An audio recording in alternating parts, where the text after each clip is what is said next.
प्रिय छात्रों, कक्षा 10वीं के गणित विषय के अंतर्गत समांतर श्रेणियाँ, जिसके अंतर्गत प्रश्नावली 5.1 का प्रश्न क्रमांक 3 निम्नलिखित में से समांतर श्रेणी के लिए प्रथम पद और सारवंतर हमें ज्ञात करना है।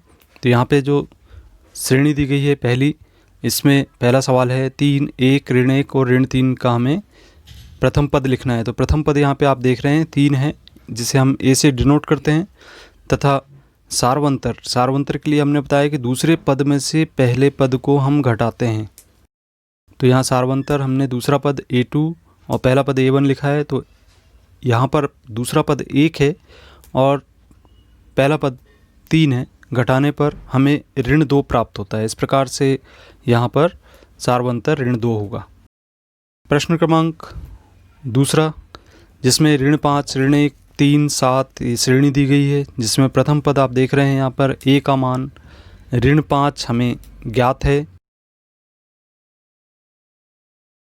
अब हम सारवंतर की बात करें तो यहाँ पे दूसरे पद में से पहला पद हमें घटाएंगे, इसे हम D से डिनोट करेंगे। तो A2 - A1 लिखेंगे।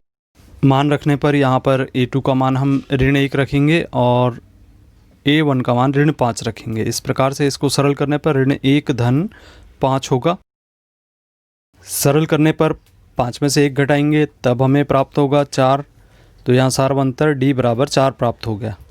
अगला प्रश्न, जिसमें श्रेणी दी गई 1/3, 5/3, 9/3, 13/3, इसमें हम प्रथम पद देख रहे हैं A बराबर 1/3 ज्ञात है और सारवंतर D बराबर A2 - A1, दूसरे पद में से पहला पद घटाने पर,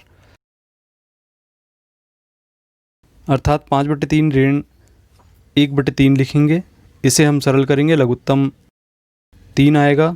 चूँकि यहाँ पे हर समान है, अतः हम अंश को सीधे घटा देंगे। 5 ऋण 1 लिखेंगे, 5 में से 1 घटाने पर हमें 4 प्राप्त होगा।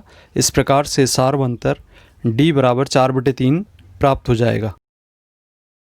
प्रश्न क्रमांक 4 के अनुसार 0.6, 1.7, 2.8, 3.9 यहाँ पर श्रेणी दी गई है, जिसमें हम देख रहे हैं प्रथम पद A बराबर 0.6 है और सारवंतर D बराबर दूसरे पद में से पहला पद घटाने पर 1.7 ऋण 0.6 हम लिखेंगे।